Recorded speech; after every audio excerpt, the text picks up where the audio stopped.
Hey! You are listening to the Grumpy Guy BJJ Podcast. Hey, what's up, guys? Got to take care of a few things before we jump into this week's episode. First, our Ramping Isometrics for BJJ program. It is a 12-week program, all laid out for you. It's going to help you build strength and cardio in the fastest, safest, and most convenient way possible. This is how James and I have been training for the past year, and we love it. So we put this program together so you can just follow along, and we are certain you will see and feel the benefits that we do. It's only $15. Just go to grumpyguybjj.com, click the drop-down menu in the upper right-hand corner, and you'll find it. Next, R3. This is our K2 D3 supplement. It is a combination of those two vitamins, D3 and K2. These are two vitamins that James and I have been taking for a long time that really help us recover from hard training sessions. And for only $15 with free shipping, you get a whole month's supply. I was going to pull up some studies explaining the benefits of D3 and K2, but I'm not going to insult your intelligence and pretend to be a fucking scientist. I take it. It helps me recover. That's it. So for $15, check it out. And last but certainly not least, we have partnered up with Jiu-Jitsu.com. They have a ton of awesome BJJ instructionals, and they have hooked us up with a discount code for our listeners. It's Grumpy10.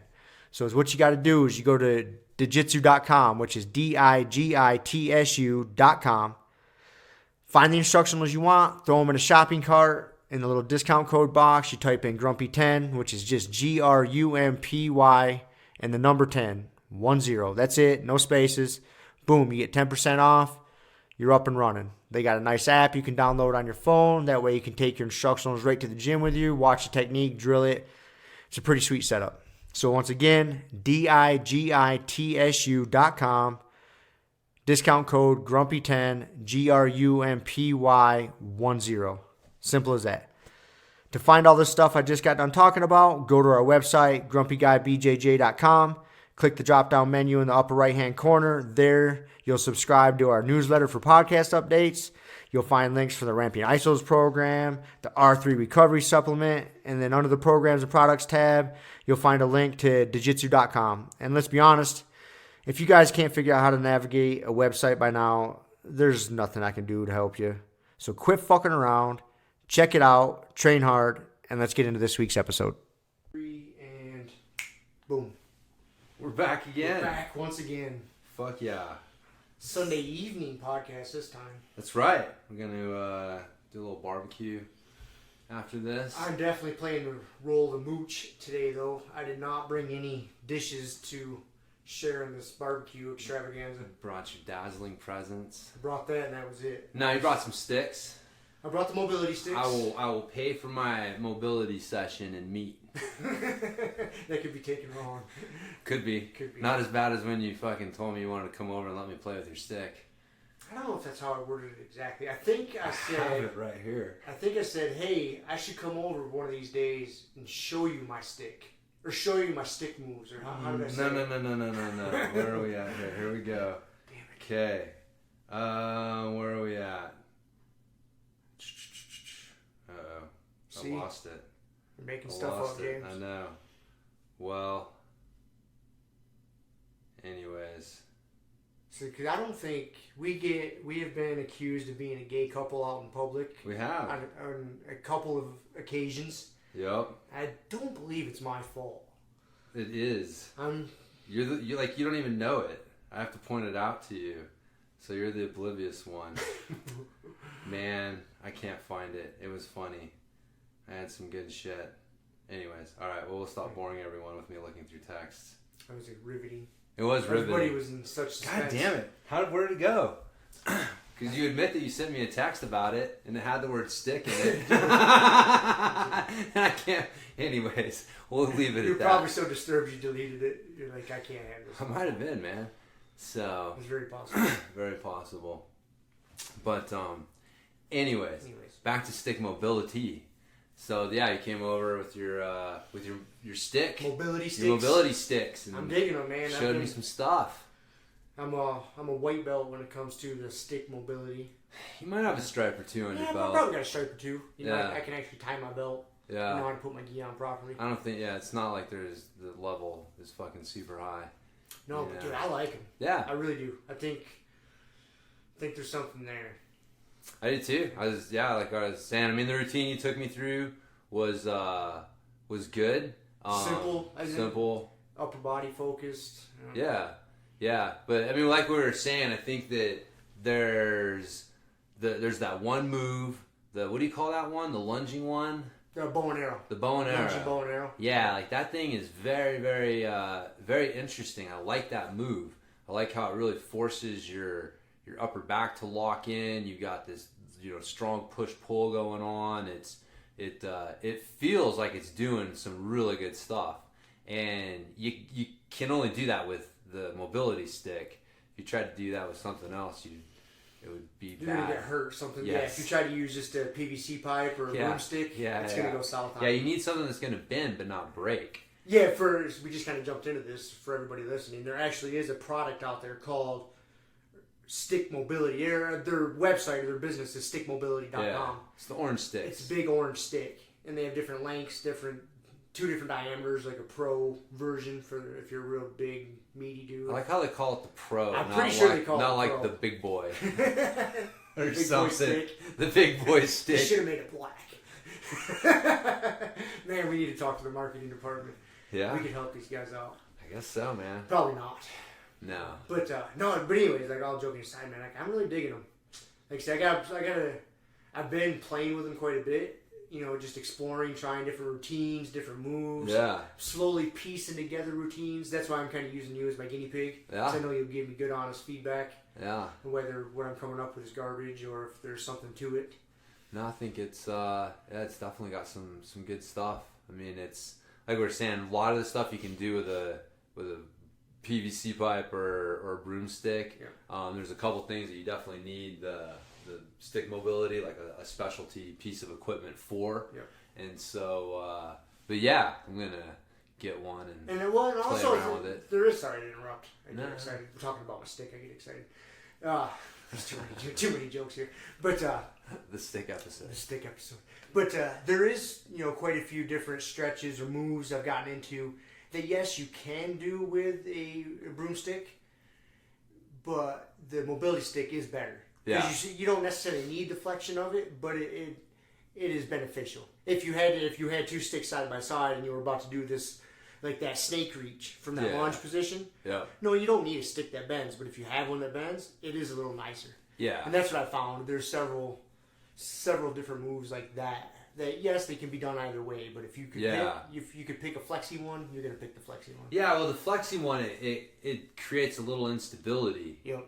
And so, in that little instability creates a reactive tension, and that's a lot of, I think that's what you're probably feeling, because that's what I was noticing. Like now that you mention it, like I know exactly what you're talking about, and I remember thinking about that. Like, oh, this thing it's like picking up a rock versus doing like a deadlift. Just like that the instability of the rock forces reactive tension. And versus like, just having a perfectly symmetrically loaded thing with a perfect handle, there's just not that same reactive tension that you get from it. And so that's why like, lifting a heavy rock or a sandbag or something like that, it feels different. Different than an evenly loaded barbell. Yeah. It's kind of hard to explain, but I've actually was thinking about that on the mace runs, because picking up a heavy fucking rock. And I'm always say, like, dude, you'd be embarrassed if you put that rock on a scale. Yep. What was that, like 75 pounds? Yep. And it's like a 1 rep max for me. But it is, the rock it's like triangular shaped, and it's so hard to get a grip on. And as you're picking it up, it's shifting around, so you gotta stay with it. And so there's so much more going on. And so I feel like the stick mobility kind of does that, like that. As the stick bends, that's where you get that reactive push-pull and the tension in there. And that tension is, man, it's funny you brought those over, because I was thinking about talking about like mobility, but also just like tension, creating tension is part of getting rid of tension. Like, you almost kind of have to, like, I don't know if you noticed this, but So like the ramping isometric or neck one, the back of the neck where we're doing like the tricep and back of the neck. You like if my neck's feeling a little out of whack or whatever, a little sore, a little tight, doing that will actually make it feel better. Looser afterwards. Afterwards. Dude, my neck feels phenomenal after I do that. Right. And it's almost because like your body, it overcompensates. That's why you build muscles. Well, you know, we hope. Then, as every teenage boy can attest to. You know, the body overcompensates. That's one of the basic, you know, adaptation. Adaptation rules is it's going to overcompensate. So you know, do a little bit. You take but if you take the tension really high, it's going to compensate by decreasing the tension quite a bit. I mean, you saw that one of the studies that a couple studies I saw that looked at isometrics actually decreasing blood pressure. And you know, at first it's like, what the fuck? How is something where you're ramping the tension up to max levels helping blood pressure? And it's like, well, the body super compensates by taking the pressure, the tension down even further than normal, because it's like, holy crap, I gotta be ready for this again. So I was telling with Shiloh, like really the key to performance at a certain point, it's not the ability to create more tension, it's the ability to relax better. And so it's like if you got a volume knob and it's like, from 0 to 100, 0 is completely relaxed and 100 is max tension. And most people get stuck. You've got tight muscles, so it means that the volume knob can only come down to like 40, right? Like there's always a little bit of tension in the muscle. The volume is always on a little bit. It can't relax past a certain point. So even though you've got this strength, right, you lift all this weight or display strength, but you can only use like 40% of it in effect because you can't relax enough in between displays of it. And so, the ability to relax and get that volume down to like 20 and then back up to 100, you're actually using, have more usable strength, so to speak, like on a repetitive basis. And so that was like one of the things I found in sprinters is it's not the ability to create more force, it's the ability to relax more completely between strides that allows you to take more advantage of the force that you're creating. So it's kind of the same principle. Yeah, because that's, like I said to you when we were out there playing around with him, that's something I'm really liking about him, is being able to get into an end range and then creating tension and owning that position, whatever that position may be, instead of just getting into a stretch and kind of flopping into it and half-assing it. Even if you're doing it with good intention, you're still not. If you're just doing a regular stretch, you're not creating tension in that move. Right. And it feels good. Like after, because you kind of inspired me. You said something to me because I brought those sticks over. I think let's just say it was Wednesday, and the first time I kind of went through with them, and you were fucking around with me. And your smart ass comment kind of inspired, because you said we were talking about strength cycle or something. I was like, you told me like I needed to chill out and it's not so many words or more words, and I was like, well, maybe I will, but my strength cycle doesn't end until like the end of July. And you're like, oh, I thought you were gonna say it was gonna end when you were like 50. and then I was like, well, then I go into my hypertrophy cycle, and you said something kind of offhand like, oh, maybe you should have like a little transitionary cycle in there. And I'm like, that is quitter talk, James. Yep. That sounds like fucking pussy talk. But then the next day, I went home, because I had worked out hard that day. And then I was going to work out hard again the next day. I was like, man, I feel a little bit beat up. Dude, I just spent literally 90 minutes, hour to 90 minutes that day, just all stick mobility, just exploring, playing. Dude, I felt fucking phenomenal afterwards. I went out there feeling a little just tight, Yeah. And normally I just would have stretched or something. But no, man, I had 60 to 90 minutes of focused intention, just doing different mobility moves for my whole body, man, from fucking fingertip to tip of my toes. And dude, I felt phenomenal afterwards. So good that I worked out again. Undid it all. I did it all. That is the hard thing, man. Yeah, you do. I've done that so many times. You feel like not so hot, and then you do some mobility work, and then you're like, dude, I'm feeling pretty good. Let's do a workout. Let's do a workout. Like the exact opposite of what your body 80% of the time, at least I end the workout feeling like, damn it, Why did I do that? Why did I do that? But Anyways. Yeah. So I had good intentions. Yeah. Well, good. Yeah. No. I mean, but the on a side note, I mean, the transition phase is used by a lot of athletes, successful athletes. So I wouldn't quite call it quitter talk. And so, yeah, it's just that chance to give your body a break a little bit between training cycles. So what's that, like a day or two transition phase? What are we talking about? You know, at least like 6 hours. The work day. Yeah, man. You know, you just try not to like take extra steps. No, I mean, even, I know, dude, it's so hard. Because, I mean, we've talked about this before. Like, we both have, there's something, we come from that no pain, no gain. Like, you need to fucking, if you're not pushing hard, and even though we know better, it's like, dude, it was drilled into us coming up. And so, but yeah, programming in, like, you know, with the, you know, the workouts that I make for people, like the 4th week's a deload week. And so, you know, it's kind of similar, man. It's actually interesting that I think about it now, because I would tell people, like, week 1, you want to be 50%, right? It should be easy. You should walk out of the gym knowing that you could do more. Mm-hmm. And then week 2 should be like 80%, where you're kind of knocking, you know, getting towards your edges of your capacity, but you know you could do more. Like, you definitely know you could do more. And then week 3 is like 100%. You know, you give it everything that you've got.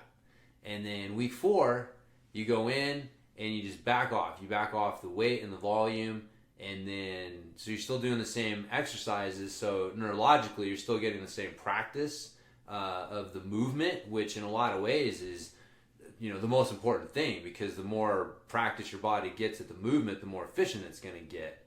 And so you're still practicing the movement, but you're just backing off, giving your chance, you know, a little transition week, if you will, and then doing it again with the next 4-week cycle. But you can do it that way, or you can do, you know, like have an actual transition phase. But that's more like if you're like a professional athlete, you know what I mean? Like, you get done with your season, mm-hmm. and it's the... Before you start building for the next season. Yeah, man. You need to take a couple weeks where you're doing nothing that's like really structured, that's really trying to work towards improving your fitness. It's just, you know, just recovery. It's, you have to have it in there somewhere, but it's... Well, part of it, and one, I'm kind of an idiot, kind of a meathead. I got an end of meathead, but 2 is just like, dude, I can't wrestle. So I don't have that outlet. Yeah. It's fucking driving me insane, dude. I'm really starting to go a little crazy not being it, because I feel good physically. You know what I mean? I literally, dude, I feel in pretty good shape right now. I know if I was to start rolling, it'd take me a minute to get my wind back, but right. I've been doing plenty of cardio, you know, and different stuff. Like, I'm active. I'm not out of shape. But I know my tendon's not ready, and I mean, there's no doubt in my mind I can't wrestle right now. Right, I'm not stupid, but I'm fucking losing my mind. So I try to get all my angst out in my garage. Yeah. So I'm not out in the world flipping people off and getting road rage and. Got to, you got to burn the energy for sure. But yeah, the 2 sides of it. Well, when you get the Morpheus thing. I'm pumped. That should be showing up. I think they said August. I can't remember now. Soon here. I'm pumped for that.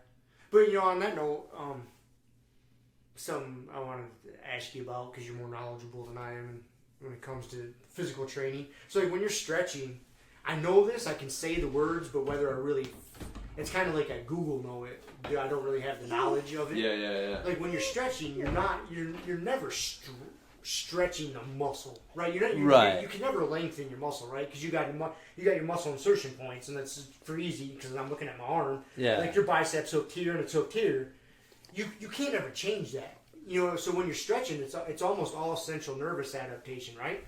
Yeah. For the most part, I mean, I hate to use the words always and never, because you just put yourself in a fucking box, and it shows a lack of critical thinking skills.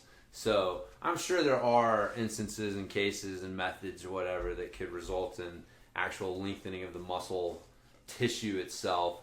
But no, you're right though. But like 99.9% of the time, what you're doing when you're stretching and you're doing flexibility stuff is not lengthening the muscle because like you said, you have your insertion points. It's fucking hard. It's muscle fibers, man, and so fibers don't lengthen, very easily. And so a lot of what it is, it's I was thinking about the other day is it's really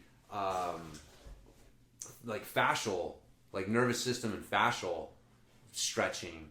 Because so the fascia around the fibers around the muscles, you can actually stretch that. Well, so like it's like a balloon, right? Like the fascia is the balloon that it contains the muscle fibers, and then the fascia turns into your tendons.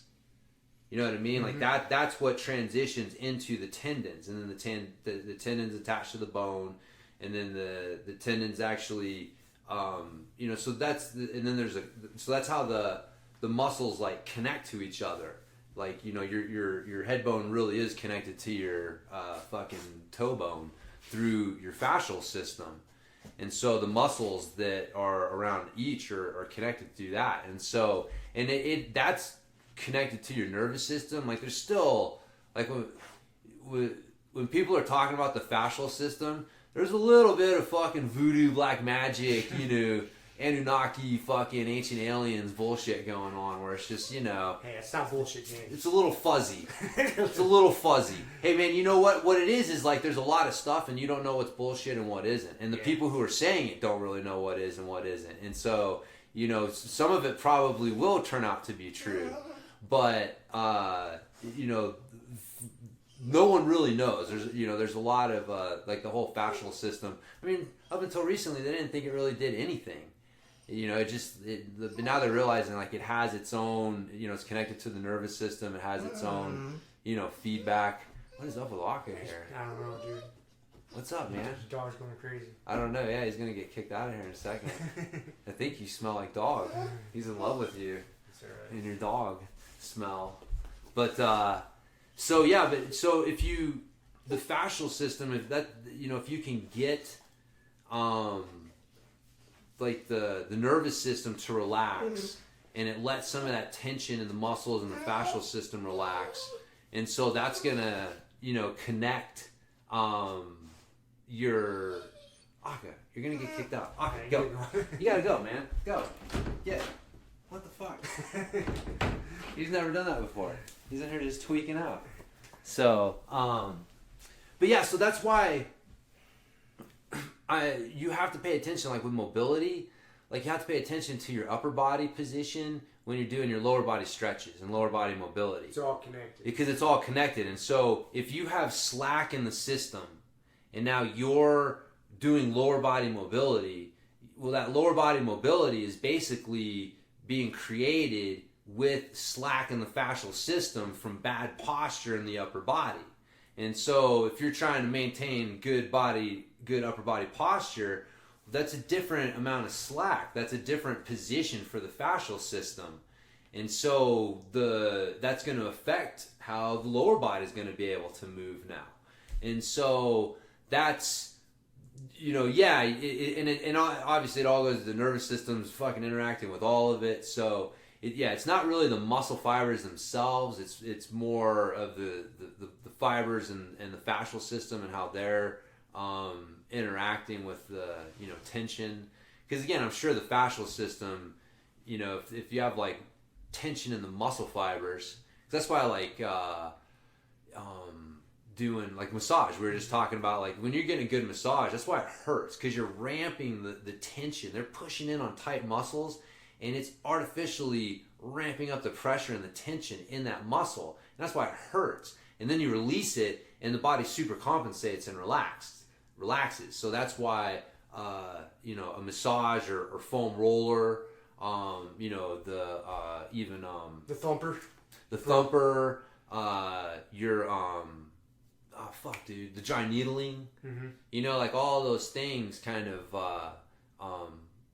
do affect like the tension in the muscle themselves, the muscle fibers themselves, and then obviously that's going to affect how the fascial system, if those are tight, that's going to affect how the fascia is holding those muscles, and so as they're able to relax. And so anyways, it's all a complicated system, and I'm probably half of what I said is bullshit, But see, I can regurgitate it in a lot less words than that. But I thought about that because, I don't know, I came across something the other day, and there's a lot of things that I hear people say, or even myself, like information I can just regurgitate. And then I started thinking, like, do I really have the knowledge of that? Right. Or do I just, I think the best term I could come up with was, or do I just Google know it? You know, right, you know what I mean? Like, yeah. Like I can Google it real quick. Oh yeah, I can recite it. Yeah. And then that's it. I really don't have the deep understanding. Right, yeah. And that's a big difference. Yeah.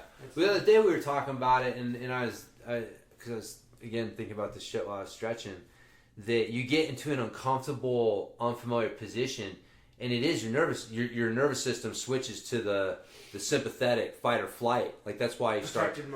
Yeah, you start getting sweaty, and, you know, your breathing gets tight, you go into the panic breathing, and so you literally are, like, your nervous system is switched, the sympathetic is dominant, and so that's where the breathing comes in, your ability to use breathing to relax, like, it literally flips a switch in the nervous system, and now the nervous system is now more parasympathetic, or you know, rest and relaxation dominant, and then that's going to allow the tension in the muscles to decrease, that's going to allow the fascial system to gain some more slack. That's what's going to allow you to get deeper into positions. Or, you know, I tell people, like, fuck, dude, if you can just relax, right? Like, if you get into a position and you're like, and by the end of it, you're like,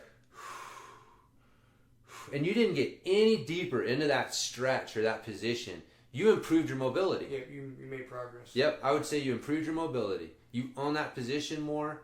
And that's where a lot of these things, like the functional range conditioning stuff, I think that you've fucking come across that because you've been this shit. Mm-hmm. Yep. So, and it's the same thing. They're creating tension, and then they're doing mobility, and you're getting to those in ranges. And so, you know, that's what a lot of it is playing with the nervous system to try to, you know, you're ramping up the tension, you're putting it in this bad position, and then you're able to, you know, relax, and then it shows like, oh, okay, it overcompensates. And so, but yeah, you gotta, that's the thing, I think, for a long time, the, like, stretching, you're getting into an in range, and then you're trying to flip the switch into your parasympathetic, let it relax, gain some length that way. Mobility was good, you know, because you're moving through full range of motion, but we weren't doing anything really to create tension in those in ranges of motion. We had something to relax.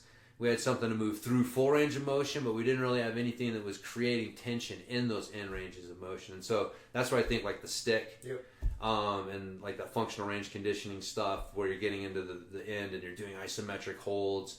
I think that's what the gap that those things are filling, and why people are finding them so effective, because it's something that we weren't really working on, we weren't really doing. And so it's a giant gap that most people didn't even realize that they had.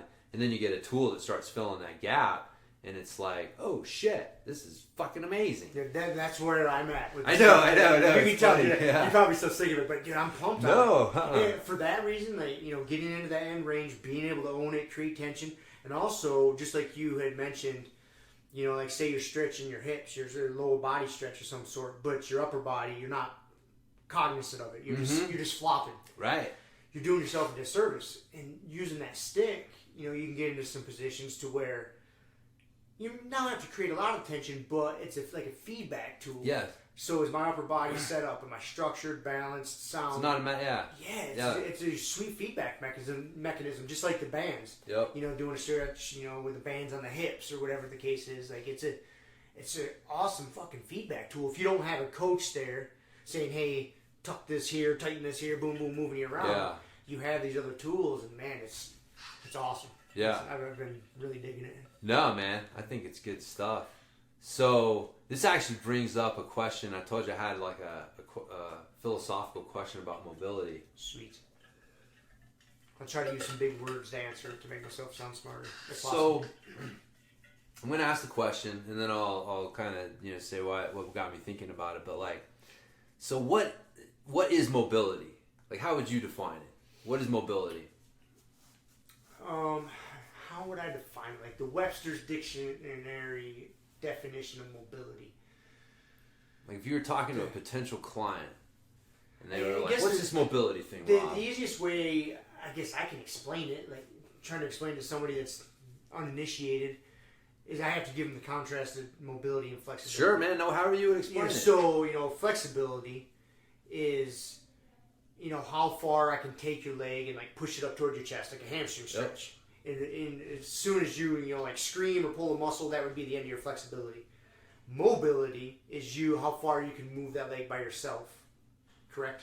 That'd be the best. That would be the best way I can I'm not explain it. asking this to set you up. There's Right, not a right. yes But or that, right. for me, I think the easiest way to explain that's how I would explain it. Yeah. And again, because this is one of those things like, there are definitions of it, but whatever, my thoughts are my own thoughts. And so, because I think the same thing, but how would you relate injury prevention with that definition? I would say the more mobile you are, once your body gets pushed into a position that's at the end range of your abilities, you're not going to tense up and freak out, and then because once you get tensed up and freak out, that's when the injury is going to more likely to happen. Yeah. If you can own that end range position and understand where you are, you can have enough tension there to be safe and recognize it before you just get into that fight or flight lock up and something pops. Yeah. Yeah? Yeah. That's how I would say it. I would agree. I would agree. So what got me thinking about this was that those two studies that I mentioned, the one that looked at the incident, like injury rate in jiu-jitsu practitioners, and it was like 80+% of them had injuries, and it was another one that looked at like low back pain. I think that maybe it was the same one. Yeah, we talked about that a few episodes ago. Yeah, but it was really high, right? And these were like 27-year-old. The average age of these practitioners was 27 years old. This isn't even like the 40+-year-old crew, and it was like super high rate of low back pain. That's what it was. And there's been other ones that have looked at injury rates and have been high, but that specific low back pain one. And then there was a study that looked at the functional movement screen scores and jiu-jitsu athletes and found that it tended to be pretty fucking bad. It tended to be pretty poor. Oh yeah, this is the episode where you're calling me out on my fucking terrible function movement. Yeah, I've done that a few times. So, but and I asked you the question then, like it seems interesting because most people would say that jiu-jitsu athletes, 27-year-old jiu-jitsu practitioners, especially if they're competitive, which like half of these were competitive, and the competitors actually had higher rates of low back injuries. And, we could probably attest to that on like, some level with knowing some high level competitors and injury rates and stuff like, or just, people getting injured. And so, but mobility, like most people would look at jiu-jitsu people and be like, man, you got really good mobility. Like they'd score pretty well by most standards of mobility. Or just, I guess, just off the top of your head, you know what I mean? Like you would assume that you would think that'd be a safe assumption. Yeah. And have like above average levels of mobility compared to the public. And yet they have poor, high injury rates, high incidence of low back pain, like right on level with the general public. And yet, so this functional movement screen seems to be a better predictor of injury prevention than quote-unquote mobility. And some could argue, which I've argued with myself on this already a little bit, they're like, well, the functional movement screen, there's some mobility aspects to that. Like there's definitely movements in that are like a mobility based movement. You would say like, well, your inability to do this is a mobility move, right? Mm-hmm. And so, so within that, you could say like, well, there's specific mobility moves that seem to have a thing there. But I guess just what got me thinking is we're just all like mobility, right? Like people just throw this fucking word out, mobility. And I think by this point, most people share your our definition. I would define it the same way. I'm not even going to say it's your definition. I'm going to say I would define it the same way. But there seems to be a disconnect between mobility and injury prevention. And so, like, wouldn't mobility really, like, how good is, like, what, like, part of my idea is, like, like you said, like, increasing your mobility should decrease your injury rate. In theory. In theory, right. But there doesn't seem to be, like, so... Well, see, I see where you're going. So anyways, yeah, like... Go ahead. No. I mean, that's kind of it. It was more just a matter of is there a little bit more to the story than just mobility? That's where I'm going. There's more to the story. Is because you and I have definitely both seen this. Is that just because someone is really good at jiu-jitsu and you would assume they're mobile, that is not necessarily the case. They are good. They have structured their whole jiu-jitsu game around their abilities or lack thereof. Right? Like they know where they are strong and where they're weak, and they just force the game into where they're strong. Yeah. So it doesn't, just because someone's good at jiu-jitsu, they don't necessarily have to be super mobile. Yeah.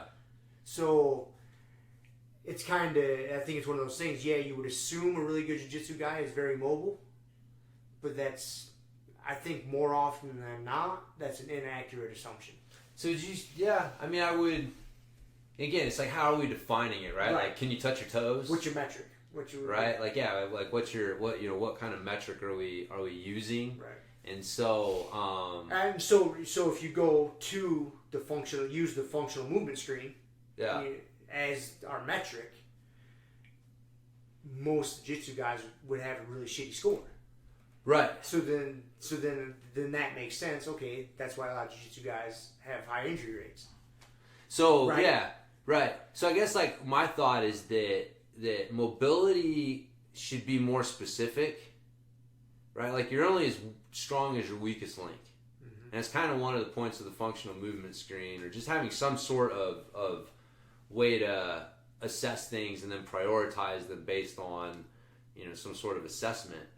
And so, yeah, I mean, so you're only strong as your weakest link, and so spending a ton of time, or spending your time just working everything when everything isn't equally needing work, probably is not the best way. Like, you should have some way of assessing what is my weak link in my mobility. And like I was saying, talking earlier, like, your fascial system connects everything, right? So if you have a weak link, if you have one movement pattern, one area that is particularly immobile and not able to move, properly without some sort of dysfunction or lack of range of motion, then that's going to affect everything else. So hold on, man, I lost my fucking train of thought. I'll jump in there while you're thinking. Yeah, that makes sense. Like you said. Oh yeah, the fascial system all being connected. So yeah, if you've got that, so you've got. If you're like, your shoulder, like we do your assessment, right? And so we find like your upper body is the weak link, or whatever's the weak link. And then you also have like a tight something else. And so you're like, well, I need to work on both of these things. And it's like, well, if you really improve this weak link, it'll help the other one. And so having this just like kind of shotgun approach, and not really having like, this is it, and I really need to have a routine that specifically addresses this. You still need to address everything else, but you need to have something that's specifically addressing your weakest link. And then also just, I would say, like, expanding mobility to include like integrity with your environment. Like, mobility in isolation doesn't mean anything. Mobility in the context of your ability to interact with your environment means something. Explain a little more. So being able to just do a bodyweight squat is great, but your ability to execute that squat, with a kid, that ability to execute that squat while someone's pulling on your fucking lapel, that's a different story, right? And so I assess you and you can do a perfect bodyweight squat, great, but I give you a wiggling 45-pound kid and ask you to squat down and pick them up and handle it and it falls apart, or you get in a gi and someone's fucking tugging on your fucking thing and all your integrity breaks down. That's a different thing. So like really mobility should be contextual in establish, like it's integrity with your environment. Like that's, mobility should include that definition, and the environment is obviously going to be subjective to the individual and the sport and things like that. But you got to look at that and then say, okay, like how is their mobility with their environment, and is there a hole in that? And then that's another way to try to. And if we're not improving that, then what the fuck are we doing? Yeah. Sort of thing. So anyway, so that's kind of where my mind wanderings went with that. No, I can't disagree at all. I mean, it makes perfect sense. Because you had said something to me the other day, and it wouldn't be too far of a stretch to say that, because my upper body's pretty tight. Yeah. I'm always doing a ton of fucking pull-ups and push-ups. Yeah, always, you are. Always, just because I'm an idiot. I mean, I do, now that I have all this extra time, I do just as much lower. I actually probably do more lower body shit nowadays because I got to get my legs strong again, right? Yeah. But I still never forget to do my pull-ups, right? And so my upper body is really tight, and it's not too far of a stretch to say my upper body immobility or tightness could very well lead to 2 ACL tears. It's not out of the realm of question. Just because that's super tight, so I have to compensate someplace else, which causes me to have to compensate here. So like that very well could be my weak link. Like I really need to open that up. And again, you got to address everything, but you need to have more of a focus. Yeah. Just like we talk, periodization with your training. Yep.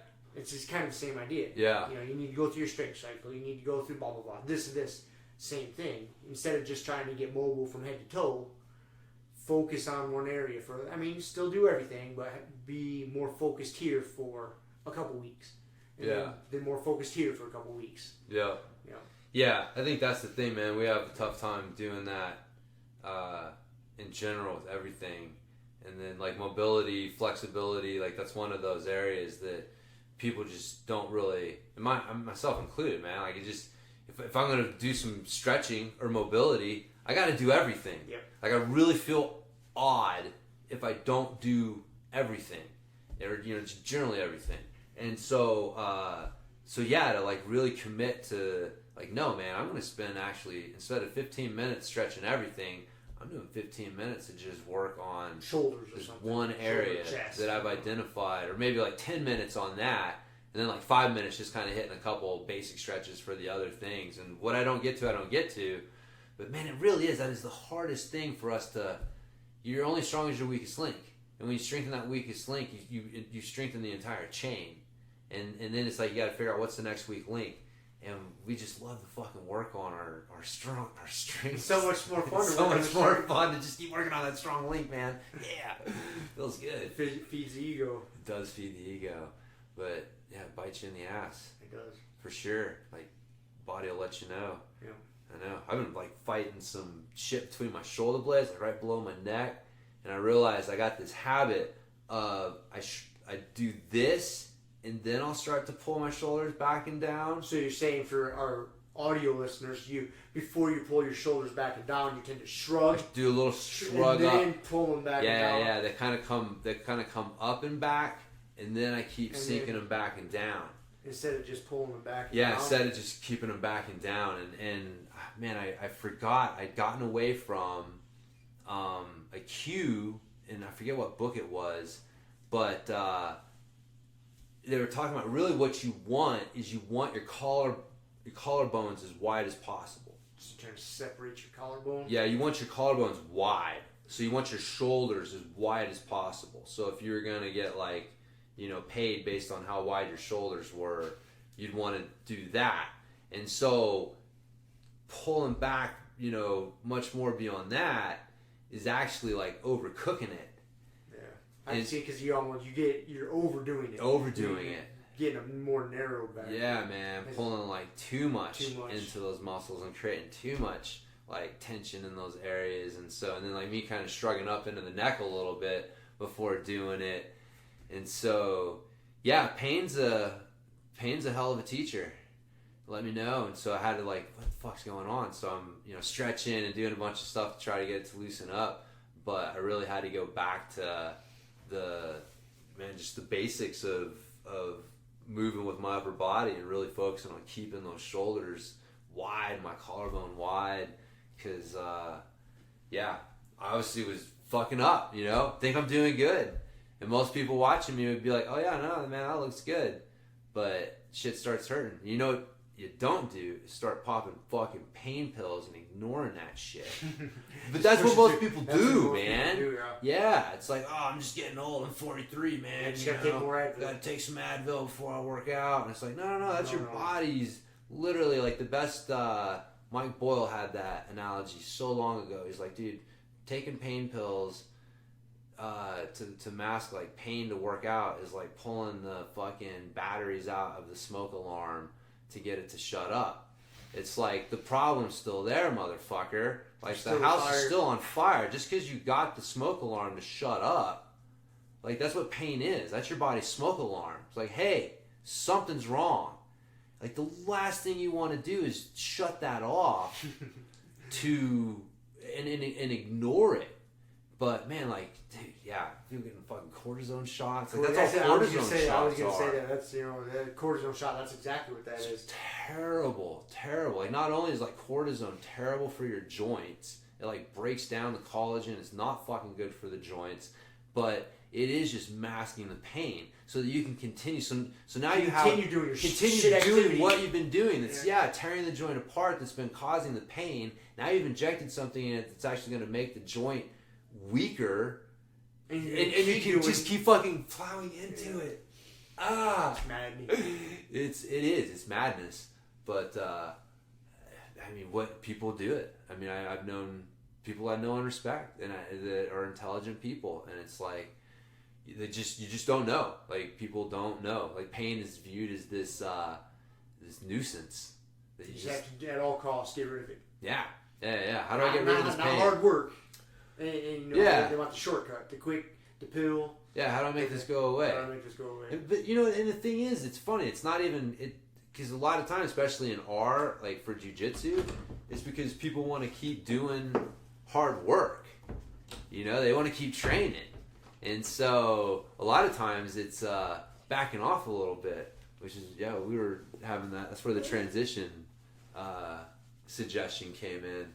Because I was like, you may need to lay off the push-ups and pull-ups for like just a little bit to let the tension in the system decrease.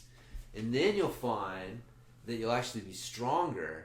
And man, I've had this happen so many times, dude. So many times with so many people.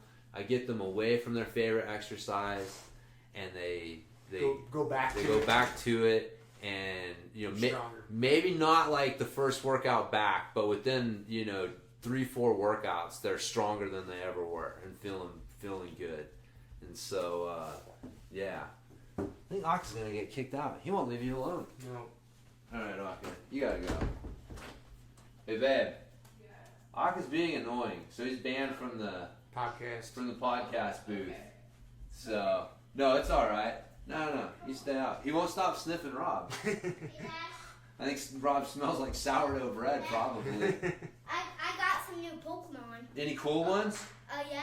Yeah? Uh-huh. Which one? Go grab one and you can bring it in and tell us about it. Sweet. It'll be a good Pokemon update in a Pokemon world. So, but yeah, man. Like it is. Like I said, a lot of times it's interesting. People, they're working hard. They just don't want to change what they're doing. That's really what it boils down to. Well, it boils down to that because you get some results from something. Yeah. And so you just stick to it, and you stick to it for too long. And we got a new segment for today. Yes, we Z's do. Pokemon updates. Z's Pokemon of the day. This is Heatmore. You gotta come explain it to us a little bit, dude. You gotta talk into the microphone. Talking to the microphone, and not too close. Just right there where you're at. Explain what it is. How? What's his name? I have a Pokemon named Heatmore. Heatmore. What type is he? Fire. How many hit points does he have? 110. Wow. Whoa. What kind of damage does he do? 60. What's his attack called? Searing Flame. Ooh, man. That sounds vicious. Is this one you got today? Yeah. In your pack you bought today? Yeah. Nice. Well, all right. You pretty pumped on the Pokemon you got? Mhm. All right. I'm glad you told us about it, dude. Yeah. Thank you. Do you have a favorite Pokemon? Yeah. Who? But it's in one of the packs that I got before the one that I got Heatmore Well, in. that's okay. Who's your favorite one? His name is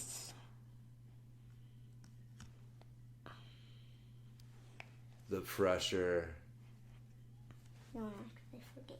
Did you? That's okay. It's all right, man. We'll keep everybody in suspense. We'll tell them next time. Oh. Incineroar. Incineroar. Sweet. He can do up to 200 damage. Yep.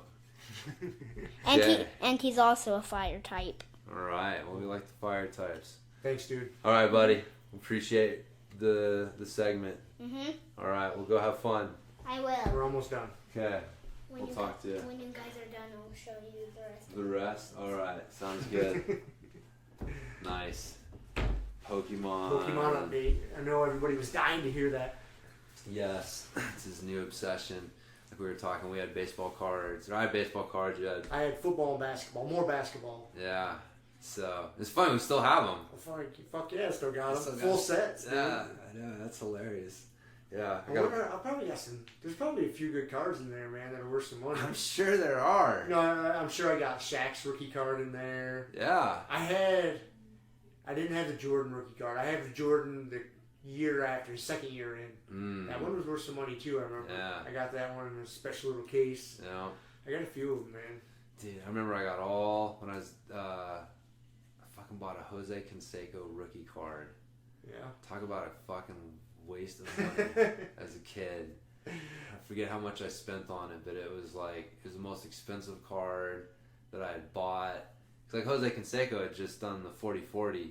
He hit 40 home runs and stole 40 bases, and everyone was all like, "Oh, this guy's fucking awesome," and I didn't know any better. So yeah, and then fucking he turns out to be Jose Canseco.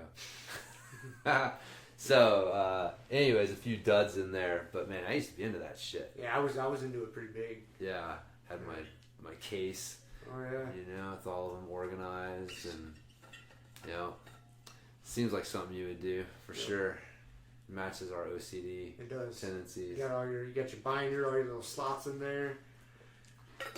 Yeah, man, when they're all organized and perfect. Yeah, and then you get the full set. You know, because I remember Yeah. there's a couple brands. It was for basketball. You had Hoops was a card line. Topps was a card line, and there was another one. And you know, and all the cards are numbered, and so Yep. you get 300 cards in a set, whatever it is. So you get them all in your slots, and you know which ones you need, which ones you're looking for. You know. Oh yeah. Yeah, I geeked out on that when I was a kid for quite a few years. Yep. Yeah. No, me too, man. It's a good habit for kids. It's not bad. It's yeah. not bad. No. They could be doing worse things with their time. They could, for sure, for sure. Like fucking, what's that stupid game? The Fortnite, yes, yeah. Much rather be into Pokemon cards than playing Fortnite. So, but anyways, it's back to jiu-jitsu shit. Mobility. Yeah, it's, on that note, again, I'm more in this experimenting, learning phase of this mobility stick. Yeah. I'm getting some things worked out, and I've thought about this. It's funny you brought that up.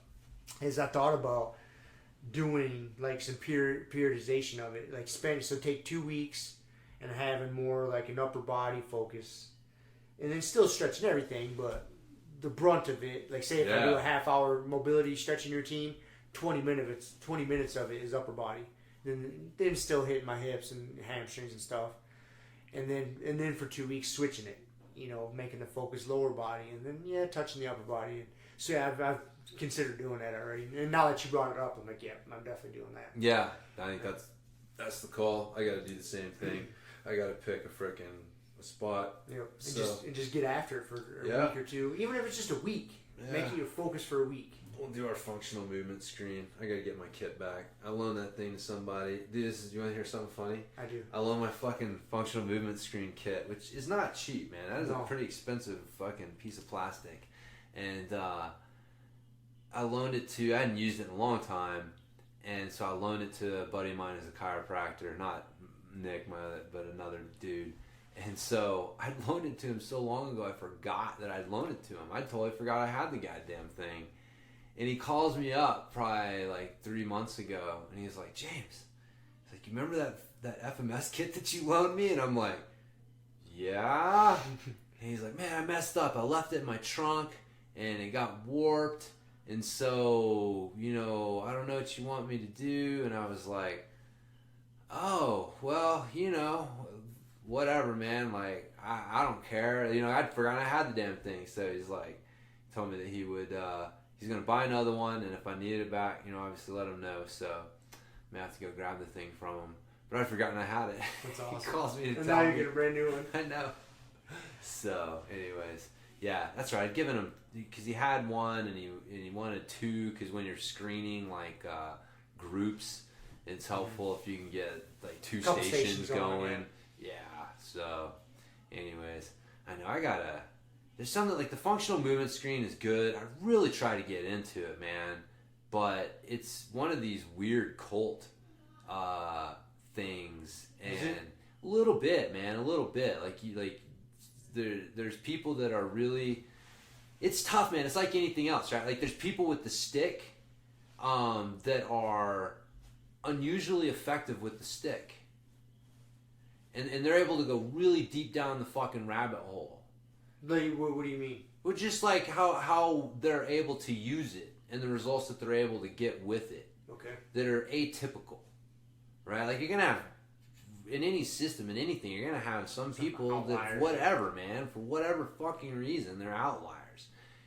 And so you find that in really like any group. And what do, man? It's like creatine. Hey, find the dude who did gain 10 pounds and fucking hype him up in a week and hype him up. Yeah. Right? And so I feel like the functional movement screen, there's a little bit of that where there are people who are, for whatever reason, unusually effective with it and really adept at using it and then using the correctives to get changes. But the average, it's not as easy as they make it sound. It's like a black belt telling you that jiu-jitsu's easy. It's like, I know it's easy to you, motherfucker. Like, you're right. And when I see what you're seeing, it will be easy. Right. But it's not easy. And to tell people that it's easy and that you're going to have an easy time like screening people and then figuring out what corrective to use and then teaching it to your clients and then getting them to do it and all this stuff is not quite there. And so that's kind of why I'd gotten away from it, just because I was like, really, man, I can watch somebody move. I can take somebody in the gym and have them go through a couple basic movements, mobility or strength movements or whatever, and get a pretty good idea. Like, I've been doing this long enough where, I don't really need a formal assessment to assess people. It's not good, right? Because I need to have a system, a measure. Because that way you can correct it and come back in a month and check it again. Right? See, and I was using it a lot more when I had my gym and I had coaches. Because I could have my coaches administer the screen. We had this standard thing that we could all use to check how people were progressing and stuff like that versus the lone practitioner who's just like, it's all in my head, bro. It's all in my head. So, but yeah, I think I got to get back to it. It's funny because I opened the Catalyst training facility. I realized, like, man, I probably should screen people. It's not a bad thing to do, man. It's not. No, I need to use it. I got some ideas for some other things. I think the windmill, like the stick windmill, using that in the screen is a good screen because there's really not a rotational component like that. Well, on that note, when you first showed me the stick windmill, because I had done windmills plenty of times before with the kettlebell. Yep. That was the way I'd ever done them, right? Yep. And when you first showed them to me with the stick, dude, I shied away from it for quite a while because the lack of shoulder flexibility. Because if I had a shorter stick, if I had a full length, like a full stick the length of a barbell, I could put my arms way out there and it was no big deal. But to use a mace, when you first showed me with a mace, dude, I didn't really have the shoulder flexibility to grab the mace and do it. Like, I had to work at it. Yeah. And so finally I just bit the fucking bullet and I'm like, all right, I'm doing goddamn mace windmills every day with a fucking mace, not with a kettlebell, so I can. And eventually, now my shoulders are fine. I can put them there, and it's not even really a stretch. I can hold the mace there, and I'm good. But at first, I was like embarrassed. I don't want to do it, and that wasn't even like a hinging lack of mobility. It was straight up shoulder, upper body lack of mobility. It's connecting them both. Yeah. And that's why I was telling you I like that hinging twist with the stick, because you're connecting a hinge with a twist, and your ability to hinge and twist in the right areas is fucking super vital for a lot of different sports. And so but that stick windmill I think is one of those. I think I'm going to add that into the screen, because especially with mountain bikers, man, I can predict a lot about people by how they're able to perform that movement. Really? Yeah, man. It's actually pretty comical. Like it's almost like palm reading, because I can figure out based on that which like that, and that usually what you'll find is whatever foot they like to have forward corresponds with the same thing with the stick windmill, right? So if they like to have their right foot forward and their left foot back, when they're in that split position with their right foot forward and left foot back, they'll be able to perform the windmill a little bit better than they switch their feet the other way and it just falls apart. It's atrocious. And so, but yeah, you can tell which way people like to corner, which way they like to, off camber shit, because like whatever foot is inside, you're able to like shift your hips the other way, right? So like if you're going into a right-hand corner, you want to have your right foot forward so you can drop your outside foot and set your edge. And so, if you can't ride switch foot, then you really have trouble cornering going the other way. And so, but yeah, I can predict that off of that. And so it'd be a good one to throw in the pretty screen. Funny.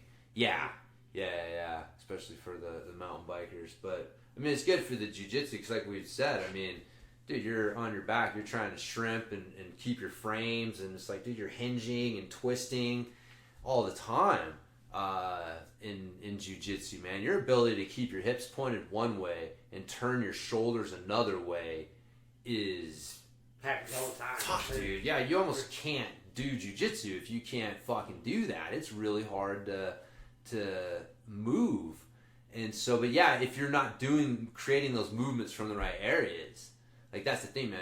The human body is like an amazing adaptation machine. So if you're tight in your hips and your shoulders, you'll rotate and move from somewhere. And maybe in a way that's not a place that's not supposed to rotate. Right. Yeah, that's where I think a lot of the low back pain comes from.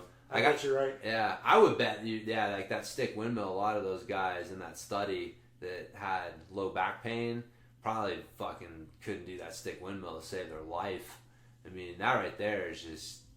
I mean, yeah, it's good for my low back as well. Go to the pound. Dude, I know he's really gonna get kicked out. No, hey, babe. Yeah. Put Hawk outside. All right. Thank you. We love Hawk of the podcast much, but I don't know what his deal is today. He's obsessed. I even took him out riding this morning. He gets excited when he sees me, James. He does. But you've been here for a while. Like, that's the thing. We've been hanging out. We were out in the garage. Yeah. So he has no excuse. He likes to smell your dog is what it is. Yeah. So. Anyways, man. What else I got here? Where are we at? I got nothing. I came in. You got nothing? I came in unprepared today. Dude, so I got a couple little things here. Did you hear about the Facebook fine? No. Facebook got fined $5 billion. Get out of here. Yeah. Serious? Yeah. The government? Yeah. $5 billion with a B? With a B. For what? For all that. That's why they got dragged up on the Capitol Hill, because they were violating people's privacy policies and, how they were using their data, misusing it. So, yeah. So, but that's official. Like, they got to pay the government $5 billion? Yeah. But you want to hear the consensus, though, is that it's a fucking slap on the wrist. Because apparently Facebook is worth $580 billion. And they generate $5 billion in cash every 49 days.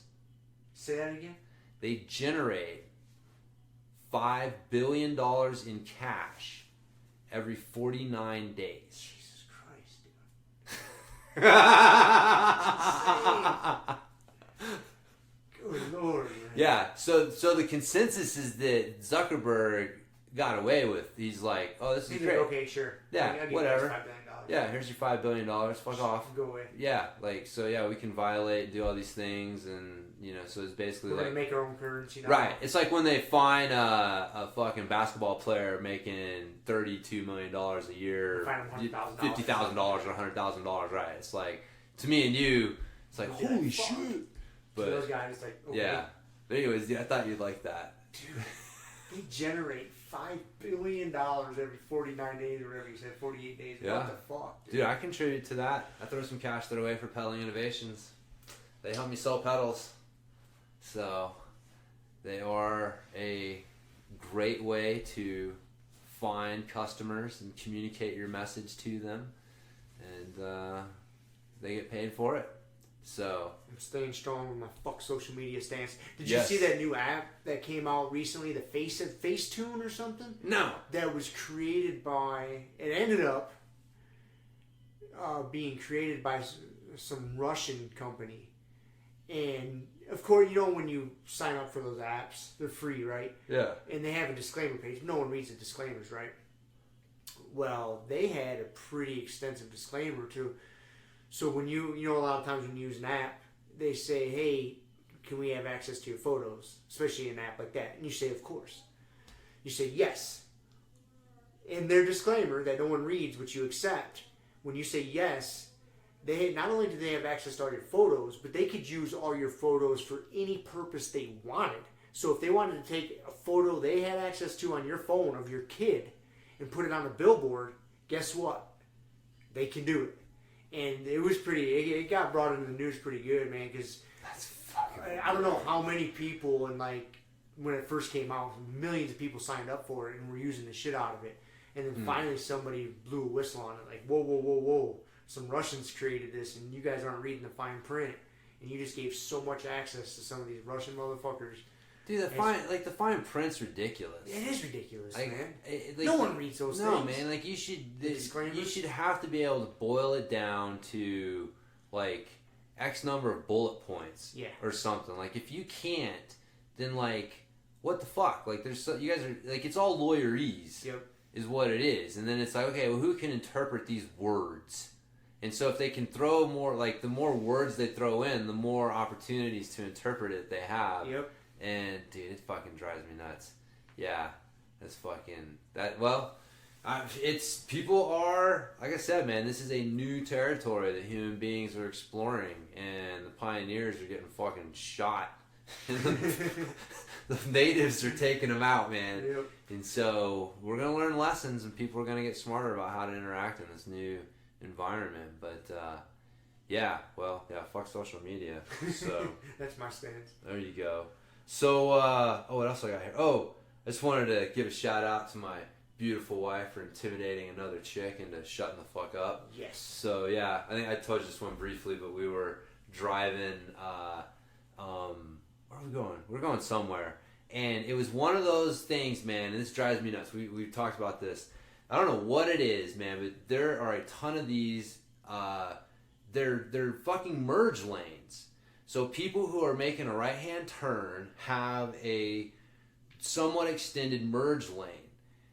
And there's not like a sign that says yield right there because, Because they don't want people to yield. They want them to use it and merge. But a merge lane it's an implied yield. It's an implied yield. Like, you don't have the right of way. You don't have the right of way. It's up to you to speed up or slow down to get with the flow of traffic. Yeah, or just you don't have Or if you have to stop. It's as bad as those fucking center lanes that people pull into and use as fucking merge lanes. Right. And it's like, no, that's dangerous as fuck, man. That's not what they're for. Those turn lanes that get turned Jesus into a merge lane. Christ. Left hand. No, yeah, you're supposed to, in case you don't know, if you pull into that center lane, you're supposed to stop and let the traffic go, and then you pull over and complete getting over into the fucking the right hand lane or left, wherever you're going. But Like, Jesus Christ, you get into those center lanes and you start going fast. It's like if there's someone in that center lane turning and you're looking in your rearview mirror because you're trying to speed up to get up to speed. Like,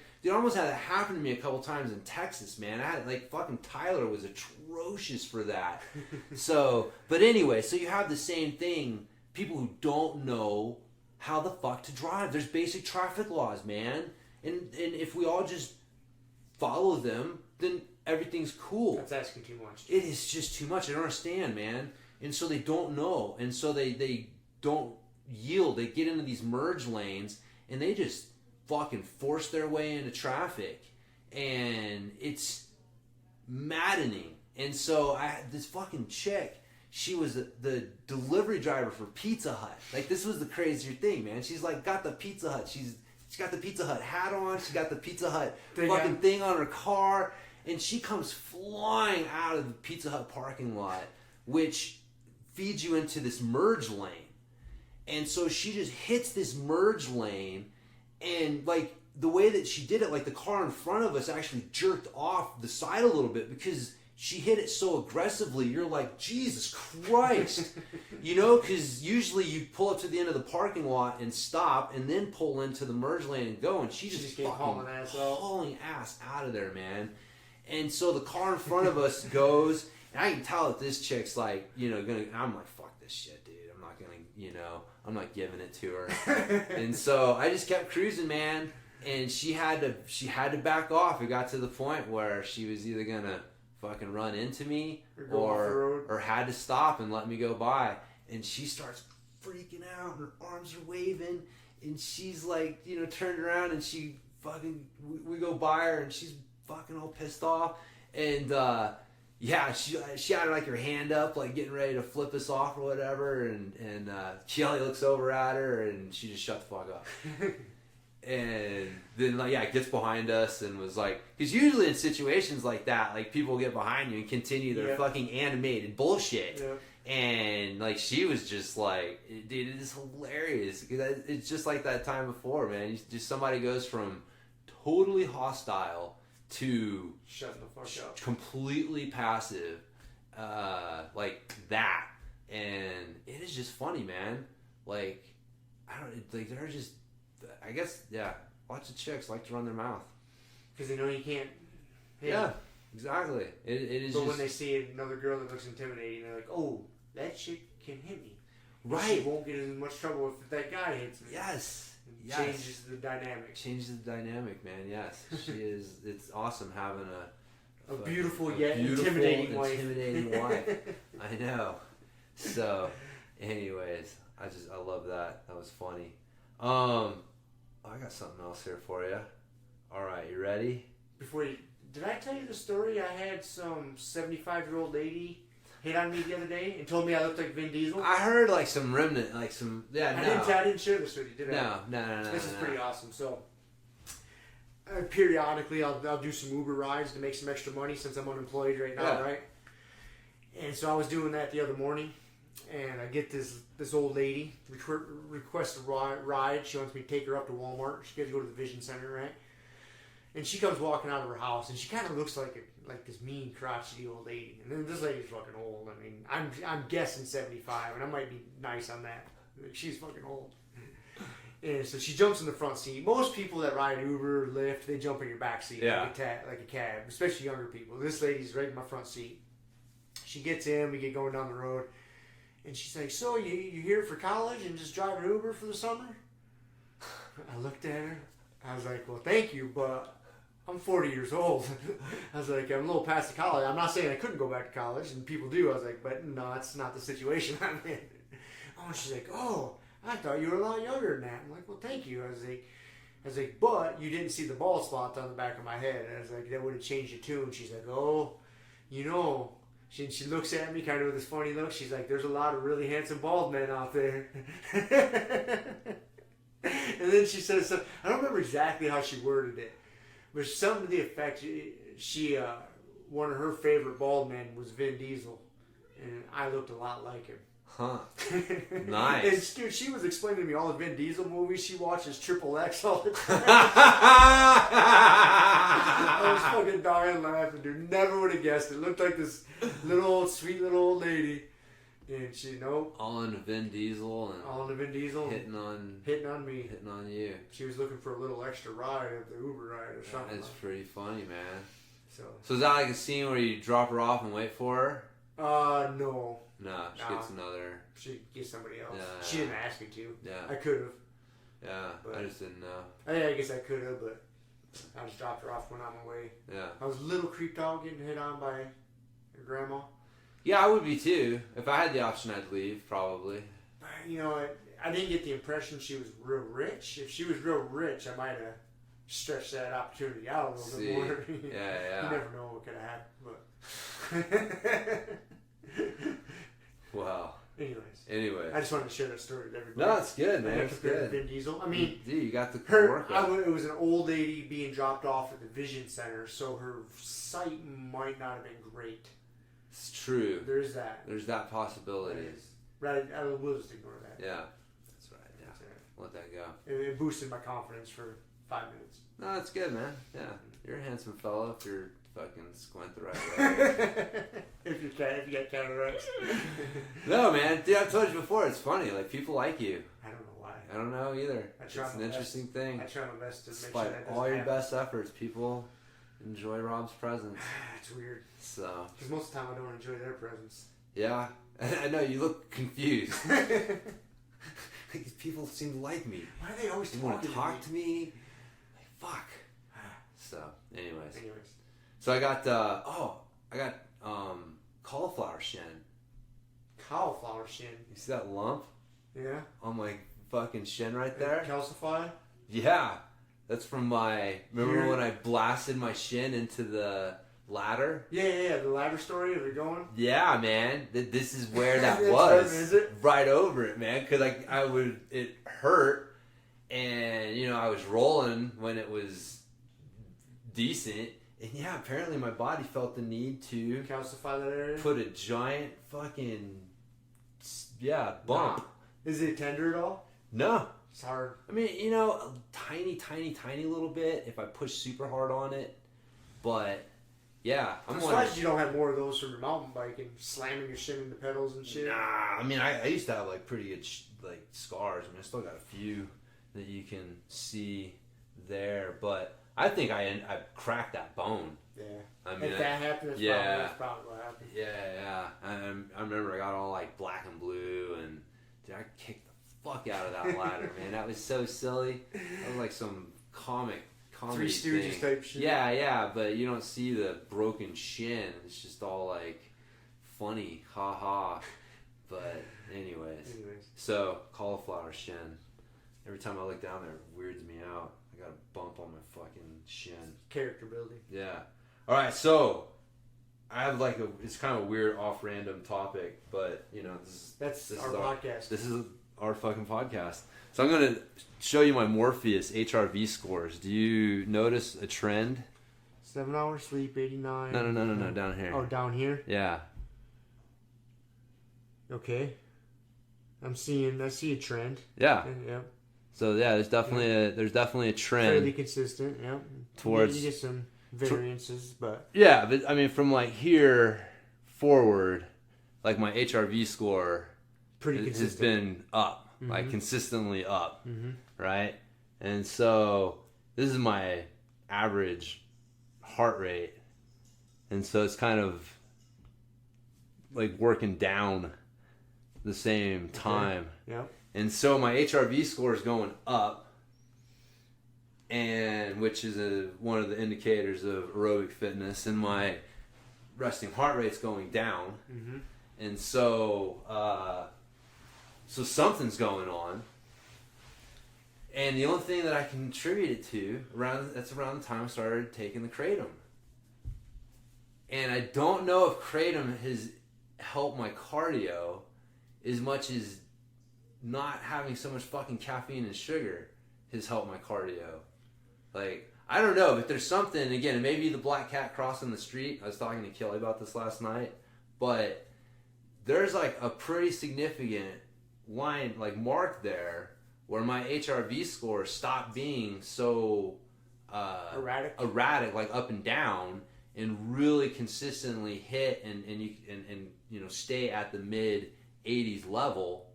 And my average resting heart rate is the same thing. It went from being as like erratic to pretty consistently down in the low 50s. I mean, man, there's been a couple mornings where my average heart rate over 2.5 minutes is 50 beats per minute. Getting pretty low. Which means it's going down below, 50. And so, I mean, I feel good. And you haven't changed much with your training routine. Not really. I mean, have you been riding more? I started riding a little bit more. So, that was, that could be part of it as well. And not as much caffeine, right? Not as much coffee, not as much sugar. Yeah. Oh, that's interesting. I haven't really paid attention to how kratom's affecting my heartbeat. I've never noticed it. Like take it and my heart start going crazy. No. It doesn't increase it. Huh. I'm curious. Like that's why, that's why, like we were saying, it's an interesting. Causation or the correlation, or what are we talking here? Well, no, just like I just mean like with the heart rate thing in particular, like how the kratom, it's an interesting stimulant because it's not like a traditional stimulant where you're like, like like caffeine. It's like actually kind of a relaxing, stimulant, which sounds like an oxymoron, but for I don't know. So like I said, it could be a bunch of stuff, but that's just I feel like physically like the kratom, like it doesn't. I'm not as like fucking sore. Like it's funny, man. I used to wonder like if I had like slight fibromyalgia or something, because I'd just be fucking sore. You know what I mean, man? Just sore, like a nerve, kind of, almost like not like just like achy muscles, just like this achy fucking body, like nervous achy body thing, and so that had to affect just like just stress levels. I mean, and so I don't know, man. It's still an interesting thing. Kratom is an interesting thing. It's cool to see it. Yeah. To see what's happening with your HRV there. Yeah. So. Can only speculate. But could be nothing. Like I said, it could be complete coincidence. But it was, something's going on. Something happened. I'm doing something. So I'm just going to keep doing what I've been doing. Until it runs you off the rails. Right. Course correct. Yeah. But, I mean, that's the thing. I feel good. I'm not, I feel good. So, I also cut back. There's so many fucking things, man. I cut back jiu-jitsu a little bit. Like, I've been doing 3 days a week. Instead of 6. Pretty consistently instead of 6, yeah. So, I probably hard training, man. Hard rolling all the time. It's fucking taxing. Yeah. You don't realize how taxing it is until you don't do it for a while. Yeah. And then you go back to it and you're like, oh shit. Like it's physically demanding. Yep. And mentally demanding. Like it's not easy. Mm-mm. That's why most people don't stick it out, man. Yeah. Well, I was thinking that, because there's drawbacks, right? Like if rolling 6 days a week has its pluses and minuses, and rolling fewer, like 3 days a week has pluses and minuses, and the hard thing is when you're first starting, I think like, man, the more you can get on the mats, the better. Right. Like, man, you just got to put in the fucking time. It's quantity. Like, quality's always there, right? But you just need quantity. You just need mat time. You just need mat time. We need mat time, man. And as much as you can get, the better. But that's tough. It's so hard physically to do that. And then, I could be wrong, but I feel like, just in my experience in the last couple months of having done this, I feel like the 3 days a week, like my quality's better.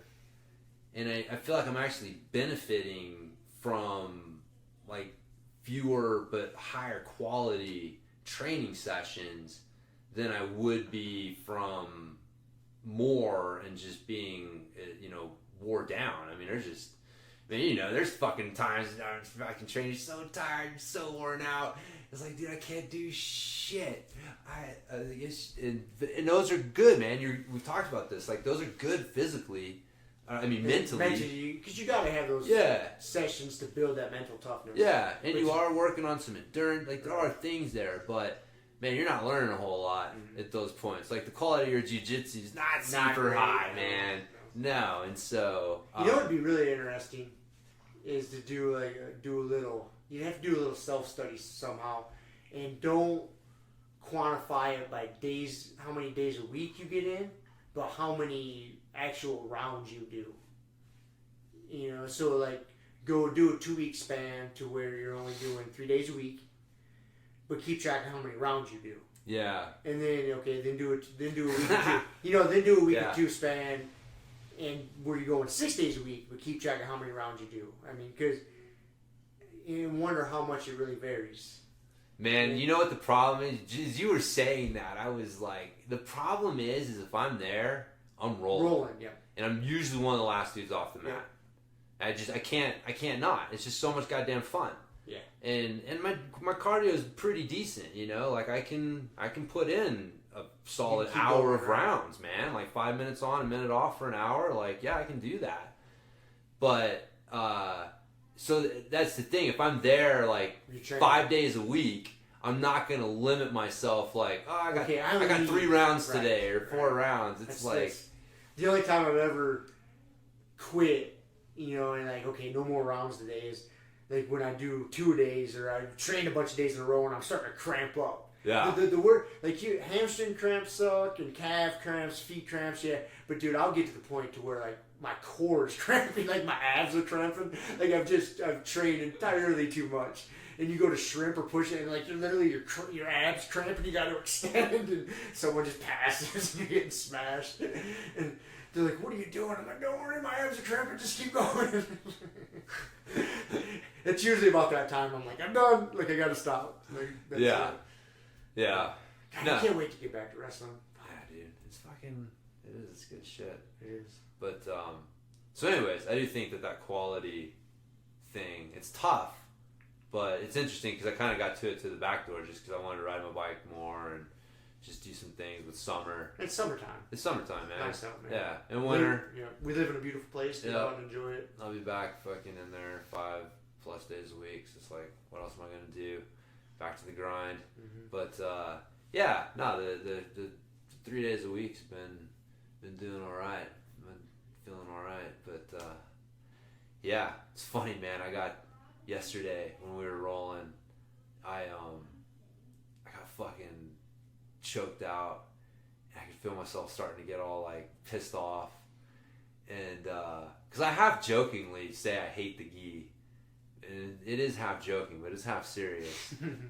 And like getting caught with a gi choke, man, just always kind of like pisses me off a little bit. That's funny. And so I'm starting to get all like.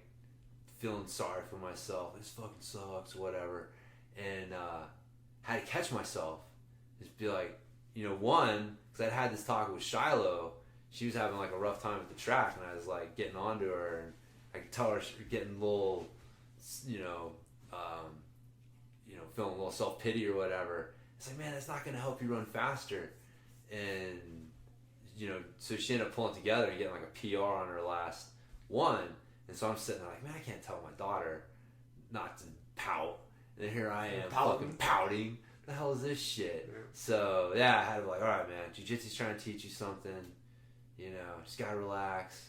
And, things went better from there. I mean, they may have gone better. I know mentally I was like, better, but it's just so... It's tough. It's tough, man. Yeah. Yeah. Your fucking ego, that motherfucker just gets in your ear. And it never goes away, dude. Like, that motherfucker shouldn't have caught you with that. No. It's like, God damn it. And then, it's like, what am I doing Just here? when you think you got control of it. Yes. It comes back. It comes back. I know. I'm sitting there going like, damn, I'm acting like fucking doing exactly what I told my daughter not to do. This is ridiculous. So, 43, still dealing with that shit. Yep. Yeah, So never stop. No, man, the ego's a bitch. It is a bitch. So, what else I got here? I got 2 bro science things for you. All right. So the first one was a study done at Oxford and Harvard, or I don't know, some fucking big name schools. But the title was "Exercise is More Important Than Income for Mental Health," and they, without going into too much details of the study, some of the basic findings were that the ideal amount of exercise, which I'll touch on here in a second, because you can't do too much, which I'm sure you're going to ask. Quitter talk. So doing the ideal amount, which was roughly about an hour a day, for it's like 3 to 5 days a week. What it broke out to, like averaging a little less than an hour a day of physical activity. But if you did that, like your mental health was on par with someone who is earning $25,000 more than you. So, it was, anyways, I don't know how exactly they put a dollar figure on that, but I found that kind of interesting, that you'd have to earn $25,000 more. Like, you could start exercising now, and you will be just as happy as you would be if you were earning $25,000 more. And which is easier? Like, what do more people have control over? Their ability to earn another $25,000 a year? Or exercise. Or their ability to exercise. Exercise, right. But a lot of times, like, dude, if I just got that corner office and that other $25,000 a year, I'd be able to get that Lexus and that would make me happy. And so it's, but if you're still not exercising, you're going to need another $25,000 to get where you thought you were going to be. Found that was kind of interesting. But they found that too much exercise was as bad for your mental health as not enough, and roughly 3 hours a day was what they considered to be too much. How many days a week? 3 to 5 again? 7. 7? Yeah. Working out 3 hours a day, 7 days a week? Yeah. Yeah, it takes its toll on you. As Rob looks into the distant past and not so distant past. I saw the stare as he was assessing, like, that'll fuck you up. You gotta dial it back once in a while. So, hey man, when I'm unemployed, I got nothing else to fucking do. Right. And then, see, the thing is, it's like, so like jiu-jitsu and working out, and so, I mean, it's, if you're, really a lot of that was like people who have like a little obsessive compulsive thing, because exercise can be bad for you as well. And so if you're exercising 3 hours a day, 7 days a week, like you gotta really fucking try to do that. Yeah, dude. Like say you either gotta be unemployed, with nothing else to do. He's sick of doing chores, like fuck it, I'll go work out. Right. I don't want to sit down and watch TV, then I feel lazy, and I don't want to clean my house. What else can I do? Yep. Fuck, go work out. I know how you feel, man. So anyways, they also found that sports that had a social element were more beneficial. Fuck so yeah. Again, things like jiu-jitsu, man, where you're being a member of the tribe. Yeah. So important. So it's fucking jiu-jitsu is good for your mental health. That's pretty much what the study was saying. And they didn't say it, but they said No, not jiu-jitsu, but I was saying. reading it. I was like, oh, well, good. Well, you ran it through the jiu-jitsu filter. That's right. Like we've talked about on many occasions. It's a good sport. It's hard to train more than 3 hours a day. You can do it, but just the nature of the sport itself kind of limits you. Yeah. It's got a good social aspect.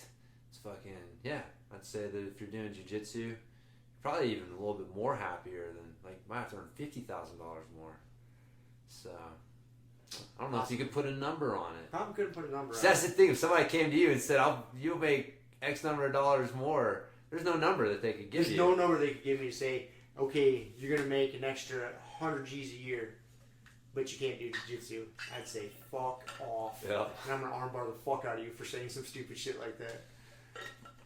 Yep. There's not a number on it. No. I mean, I don't care if someone says, hey, I'm going to pay you $5 million a year, Yep. but you can't do jiu-jitsu. If you do jiu-jitsu, you'll die or your money's gone or something. I'd be like, no.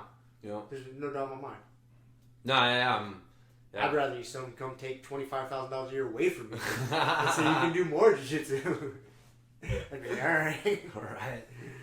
So, there you go. Do jiu-jitsu. It's good for your mental health. I think it's a good place to end it right there, huh? Is it? I got one more do you got one thing more? for you, dude. Oh, okay, all right, sorry. That's right. Let me cut you short there, buddy. This is a good one to end on. Okay. It's about squeezing your glutes isometrically. Yes. So they did a study on seated isometric glute squeezes. Doing them right now. Okay, yeah, sitting in a chair and squeezing your glutes, and versus glute bridges, basically like hip thrusts, so glute bridges. And so the study was looking at hip extension strength. And again, the study, this was like an early release, so it hasn't been published yet, so I don't know exactly how they were determining hip extension strength. But they were measuring it at the end range of motion, and they found that the seated glute squeezes improved hip extension strength more than the glute bridges did. I can see that because a lot of people aren't connected to their glutes very good, and Yeah. you're doing a hip extension. If they're not focused on it, it's probably quad dominant. Yeah. You know, unless they have a trainer there, telling them. Well, see, again, I don't know that they were measuring it with bridges. Oh. So that's why I got to find out exactly how they were measuring hip extension strength. They did measure like single leg hip extension, so basically like single leg glute bridge, endurance, and the glute bridge group did better in that than the seated glute squeeze group. But the strength gains were better from the isometric squeezes than, and again, a kind of interesting thing is that they were measuring the strength gains at the end range of motion, but the glute squeezes were done sitting in a chair, which is basically in a flexed position. Right. And so the idea, again, one of the things that people say about isometrics is like, oh, you're only getting strength in 5, 10, 15 degree range of motion. Is that one of the knocks on it? Yeah, that you have to, so to get the full range of motion, You need to be going through a full. you would have to be doing basically isometric holds every 10 degrees. That's where that ISO hold, ISOFIT. ISOFIT guy. Yeah, the ISOFIT guy. We found a guy who's got a $12,000 machine to train you isometrically. Basically does the same shit that our $10 jiu-jitsu belt does. But no, man, yeah, you got a lot of good research, but that's one of the reasons he has it designed the way that he does, is so that you can hit different positions in your range of motion. Okay. And so, but yeah, that's one of the knocks against it. But really, that's what again, you're only strong as your weakest link. So if you're doing the isometrics in your weakest link, it's going to strengthen the whole chain. Mm-hmm. And so, but yeah, just another +1 for the ISOs. For the isometrics, man.